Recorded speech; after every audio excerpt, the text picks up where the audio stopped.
Inspector ऋषि के episode 8 में स्वागत है आप सभी का, जिसका नाम है द डार्केस्ट हावर। और आप लोगों को पता है कि सत्या और इरफान अन्ना जो है वो हो चुके हैं किडनैप, या फिर वनराची उन्हें खींच के ले गई है जंगल में। अब वो जिंदा है या नहीं इस एपिसोड में देखेंगे। हो रहा है ये कि इरफान अन्ना और सत्या को ढूंढा जा रहा है रेस्क्यू टीम के द्वारा, फॉरेस्ट ऑफिसर्स के द्वारा, और वहां पे आते हैं ऋषि और उनकी टीम। ऋषि बोलते हैं हमें भी जाने दीजिए आपके साथ जंगल में, लेकिन जो फॉरेस्ट ऑफिसर मैम है वो ऋषि को अलाउड नहीं करती है और वो कहती है कि ये हमारा केस है, इसे हम ही देखेंगे। वहां पे इरफान अन्ना की फैमिली जो है वो भी आ जाती है और सत्या का जो फादर है वो भी आ जाते हैं। ये दोनों जाने नहीं वाले हैं हेडक्वार्टर्स से, क्योंकि उन्हें लगता है कि हमारे जो बच्चे हैं वो बहुत ज्यादा खतरे में हैं। और इरफान अन्ना की जो वाइफ है वो बहुत ज्यादा रो रही है, क्योंकि सत्या और इरफान की कोई खबर ही नहीं मिली है। फिर ये कहानी शिफ्ट हो जाती है ऋषि और उनकी टीम पे, जो खोज रहे होते हैं कुछ ना कुछ सुराग पुलिस स्टेशन में, ताकि मिल जाए सत्या और इरफान अन्ना का पता। तभी वहां पे कैथरीन आ जाती है और वो बहुत ज्यादा रोती है और कहती है रेस्क्यू टीम को वो अभी तक नहीं मिले। ऋषि बोलता है ये एक तरह से अच्छी बात है, क्योंकि जो मर गए थे लोग वो तो जंगल में मिल जाते थे आसानी से। और ऋषि को लगता है कि उन्हें किसी पोचर ने किडनैप किया है। उनका जो किडनैपर है वो पोचर वाले हैं, क्योंकि जो उन्होंने ट्रक पकड़ा था वो ट्रक उन्होंने कहीं छुपा दिया था और इसके बाद पोचर ने उन्हें किडनैप कर लिया। अब ये कहानी सीधा स्विच हो जाती है इरफान अन्ना और सत्या पे, जहां पे दिखाया जाता है उसी किडनैपर को। और वो आता है सत्या से पूछता है कि बताओ तुमने माल कहां रखा है, बताओ तुमने हाथी दांत और वो जो चमड़ी है शेर की वो कहां रखी है। लेकिन भाई सत्या नहीं बताता है और बोलता है जा तू जो भी कर ले मैं नहीं बताने वाला। और फिर वो इंसान सत्या को बहुत बुरी तरह मारता है, बहुत बुरी तरह मारता है और फिर सत्या जो है वो बेहोश हो जाता है। और फिर पता चलता है कि सत्या जो है वो बहुत ज्यादा शरीफ इंसान है और उसने सिर्फ इसलिए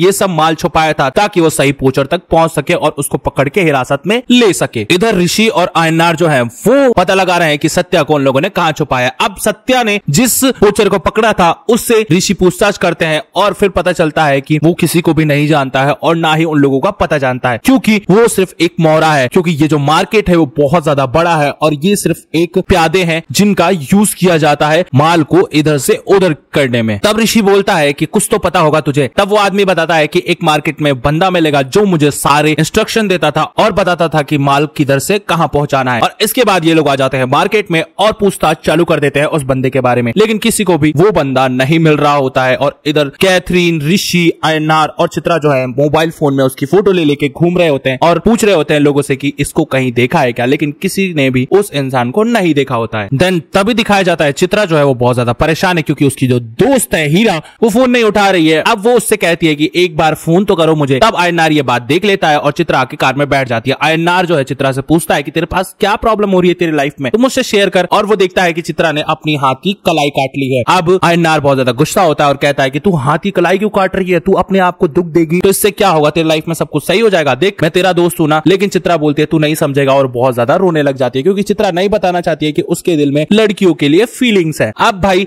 दिखाया जाता है उसी बंदे को, वो एक पार्सल जो है एक फॉरेनर को देता है और कहता है कि जाओ इसे डिलीवर कर देना। तब भी कैथरीन उसे देख लेती है और फिर वो बंदा भागने लग जाता है। इसके बाद वो बंदा भागते भागते जा रहा होता है और सारे पुलिस वाले जो है उसके पीछे पड़ जाते हैं। अब भाई ये लोग चेज करने लग जाते हैं उसको, लेकिन एंड टाइम पे उस बंदे को कोई आके ले जाता है और वो बंदा वहां से भाग जाता है और ये लोग उसे पकड़ नहीं पाते हैं। फिर ये कहानी शिफ्ट हो जाती है सत्या और इरफान अन्ना पे। अब ये दोनों बातें कर रहे होते हैं और इरफान अन्ना पूछता है कि उन्होंने तुम्हें मारा क्या। सत्या बोलता है हाँ। सत्या भी पूछता है आपको भी मारा क्या उन्होंने। तब इरफान अन्ना कहते हैं हाँ मारा तो है पर कोई बात नहीं, दर्द नहीं हो रहा है। इसके बाद ये दोनों बातें कर रहे होते हैं। सत्या बोलता है आप बहुत ज्यादा अच्छे इंसान है, आपको नहीं पढ़ना चाहिए था मेरे साथ इस चक्कर में। अब इरफान बोलता है कि कोई बात नहीं, हम दोस्त भी है ना। इसके बाद दिखाया जाता है कि वही पोचर एक टाइगर लेके आता है और उस टाइगर को बुरी तरह काट देता है, क्योंकि वो एक छोटा बच्चा होता है टाइगर का। इसके बाद सत्या चिल्लाता है कि वो अभी बच्चा है, उसे छोड़ दे, उसे छोड़ दे वरना मैं तुझे जिंदा जला दूंगा। लेकिन भाई वो पोचर कहां ही सुनने वाला था। इसके बाद वो उस टाइगर के बच्चे को मार देते हैं और फिर वो आके सत्या को भी बहुत मारते हैं। इसके बाद ये कहानी शिफ्ट हो जाती है उसी बंदे पे जिस बंदे को वो पकड़ने में नाकाम हो गए थे और वो बंदा अपनी गर्लफ्रेंड के साथ सो रहा होता है और कहता है कि चलो अब मुझे यहाँ से जाना होगा। इसके बाद वो गर्लफ्रेंड कहती है कि तुम्हारे पीछे कोई पड़ा हुआ है क्या, तुम मुझसे झूठ बोल रहे हो क्या। इसके बाद वो बोलता है देख मेरे से ज्यादा बकवास मत करे, मैं यहाँ से जा रहा हूँ। और जैसे ही वो बाहर निकलता है देखता है कि ऋषि और सारे पुलिस वाले जो है उसके घर पे आ खड़े हुए हैं और वहां से उसको वो उठा लेते हैं। इसके बाद जो कंस्ट्रक्शन कंपनी का मालिक मरा था उसके भाई से जो ऋषि ने बात की थी वो भाग रहा होता है अपने घर से और फिर उसे पुलिस वाले पकड़ लेते हैं। तब ऋषि आके वहां से पूछताछ करते हैं और फिर वो बोलता है कि मैं एक बार ही गया था क्योंकि भैया जो है वो सामान डिलीवर करते थे और फिर भैया डर गए थे और उन्होंने कहा था कि मैं पुलिस को बता दूंगा, इसलिए उनकी जान भी चली गई और फिर वो बहुत ज्यादा डर जाता है, इसलिए शहर छोड़ के जा रहा होता है। और ऋषि को याद आता है कि इसने जरूर किसी से बात की थी, तो चलो इसका फोन चेक करते हैं। वो चित्रा को फोन देते हैं और कहते हैं कि SR नाम से एक नंबर होगा, तुम उसकी लास्ट लोकेशन सर्च करो और पता लगाओ कि ये लोकेशन कहाँ है। इसके बाद इनको पता चलता है कि ये लोकेशन जो है वो एक खंडर कंपनी में है और ये लोग निकल जाते हैं उस कंपनी की ओर। ये सारी टीम जो है वो कंपनी पहुंचती है और वहां पे एक गार्ड खड़ा रहता है। ऋषि बोलता है हमें अंदर जाने दो, लेकिन वो गार्ड कहता है ये कंपनी तो सालों से बंद है सर, कोई नहीं है यहाँ पे। लेकिन ऋषि जो है वो बोलता है कि हमें यहाँ जाने दो और फिर वो गार्ड कहता है देखिए मैं बिना परमिशन के यहाँ पे जाने नहीं दूंगा क्योंकि यहाँ पे बहुत ज्यादा खतरा है, वो बिल्डिंग बहुत ज्यादा कमजोर है, वो कभी भी गिर सकती है। आयनार बोलता है देख हमारी टेंशन मत ले, तू हमें जाने दे, लेकिन वो गार्ड नहीं मानता है। इसके बाद होता यह है कि सत्या के पास जो चिड़िया थी जिसे वो रोज खाना खिलाता था वही चिड़िया सत्या के पास आती है और सत्या को वो ढूंढ लेती है। सत्या बहुत ज्यादा खुश हो जाता है, वो कहता है तूने मुझे ढूंढ ही लिया। और ये चिड़िया जो है वो उड़ के वापस जाती है और ऋषि के पास बैठ जाती है। ऋषि जब उस चिड़िया को देखता है तो उसे याद आता है कि सत्या ने मेरे को ये चिड़िया दिखाई थी और इस चिड़िया ने मेरे हाथ पे बैठ के खाना खाया था। अब ऋषि समझ जाता है कि हो ना हो सत्या इधर ही है और वो लोग अंदर घुस जाते हैं उस गार्ड को धक्का देके। जैसे ही वो लोग अंदर घुसते हैं वो देखते हैं कि यहाँ तो सब कुछ खाली पड़ रहा है। तभी वहां पे फायरिंग स्टार्ट हो जाती है जोर जोर से और गोलियां चलने लग जाती है। इधर से ऋषि की टीम भी गोलियां चला रही है, उधर से गुंडे भी गोलियां चला रहे हैं और लोग मर भी रहे हैं। और तभी मौका देख के वो जो पोचर है वहां से भाग जाता है और जो आधे पोचर्स थे जिनकी टीम थी वो सारे मर जाते हैं। इसके बाद वो ढूंढते हैं सत्या को वो निकालते हैं एक कमरे में से और फिर जो इरफान अन्ना है उनको भी निकालते हैं। तो देखते हैं इरफान अन्ना जो है अब इस दुनिया में नहीं रहे और सत्या बहुत ज्यादा रोता है क्योंकि इरफान अन्ना जो है सत्या के जीजा जी रहते हैं। अब भाई वो बहुत ज्यादा रो रहा होता है और सत्या जो है खुद को संभाल नहीं पाता है। इधर ऋषि की टीम जो है वो सत्या और इरफान अन्ना को रेस्क्यू करके ले आते हैं, लेकिन इरफान अन्ना जो है अब नहीं रहे। उनकी फैमिली जब ये बात सुनती है तो वो बहुत ज्यादा रोती है और इसके बाद सत्या जो है इरफान अन्ना को ले जाता है और इस्लामिक रीति रिवाज के साथ उनका अंतिम संस्कार करता है। इधर जब यमुना ये बात सुनती है तो वो दौड़ी दौड़ी चली आती है अपने पति आयनार के पास और उससे गले मिलती है और कहती है कि सॉरी मुझे माफ कर दो, मैं अब ऐसा नहीं करूंगी। इसके बाद दिखाया जाता है कि सत्या जो है कोने में बैठ के बहुत ज्यादा रो रहा है और ऋषि भी वहां जाके उसका जो गम है वो बांटने की कोशिश करता है। फिर दिखाया जाता है यमुना को। यमुना जो है अपने पति से बहुत ज्यादा प्यार करने लग गई है और आयनार जो है उसके हॉस्पिटल पहुंचता है। यमुना देखती है कि मेरे पति की तो तबियत खराब है और वो उसका इलाज करती है और उसे काढ़ा भी पिलाती है, लेकिन आयनार जो है वो काढ़ा नहीं पी रहा होता है और यमुना बोलती है कि मैं मारूंगी थप्पड़ खींच के, पी लो नहीं तो। फिर दिखाया जाता है कैथरीन को। कैथरीन जो है अपनी जो मदर है उसकी देखभाल कर रही है क्योंकि कैथरीन अनाथ है और वो जिस अनाथालय में पली थी उस अनाथालय की जो मदर है वो बहुत ज्यादा बीमार है तो वो उनका ख्याल रखती है। एंड फिर दिखाया जाता है चित्रा को। चित्रा जो है अपनी दोस्त से मिलने आउट ऑफ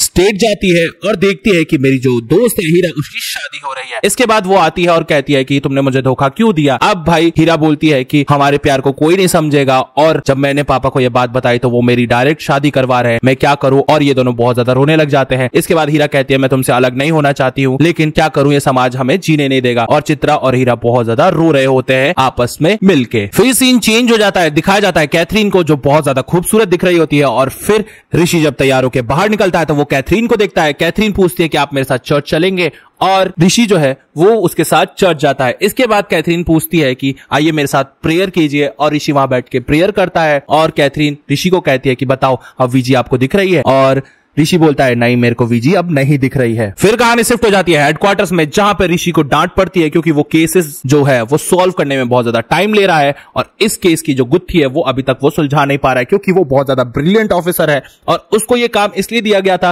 क्योंकि उसके जो रिजल्ट्स थे वो बहुत ज्यादा अच्छे थे। अब भाई ऋषि भी बोलता है कि सर थोड़ा टाइम और दे दीजिए, मैं ये केस जरूर सॉल्व कर दूंगा। अब भाई ऋषि जो है वापस से कहानी को समझता है और सारे केसेस को वापस से रीओपन करता है। वो देखता है रॉबर्ट की फाइल और रॉबर्ट एक कैमरामैन था तो वो जब उसका कैमरा खोलता है तो देखता है कुछ जानवरों की फोटोज उसके फोन में है और उसके कैमरे में है। तब वो जाता है उसी जानवरों के पालन वाले के क्योंकि उन जानवरों के बैलेट नंबर होते हैं और उनके वो गर्दन पे लगा होता है टैग जैसा। जब वो पहुंचता है पालन वाले के पास, तब पालन वाला साफ साफ बोलता है कि रॉबर्ट सर जो थे वो जानवर इसलिए ले जाते थे क्योंकि वो जंगल के जानवरों को मांस खिला सके और इससे उन्हें फोटो लेने का टाइम था वो बढ़ जाता था और वो अच्छी तरह फोटो ले पाते थे। और उस जानवर की मीट में वो नशीली दवा मिला देते थे जिससे जानवर जो है वो आराम आराम से खाते थे और धीरे धीरे चलते थे। इससे उनको अच्छी फोटोज मिल जाती थी। लेकिन कभी कभार वो जानवर भी वो खा के मर जाते थे और ये बहुत ज्यादा गलत लगा था मुझे, इसलिए वनराची ने उन्हें मार दिया। तब ऋषि सारी कहानी समझ जाता है कि कोई भी जंगल को या फिर जानवरों को नुकसान पहुंचाने की कोशिश करता है उसको वनराची मार देती है। एक रात ऋषि सोया हुआ होता है और तभी देखता है कि उसके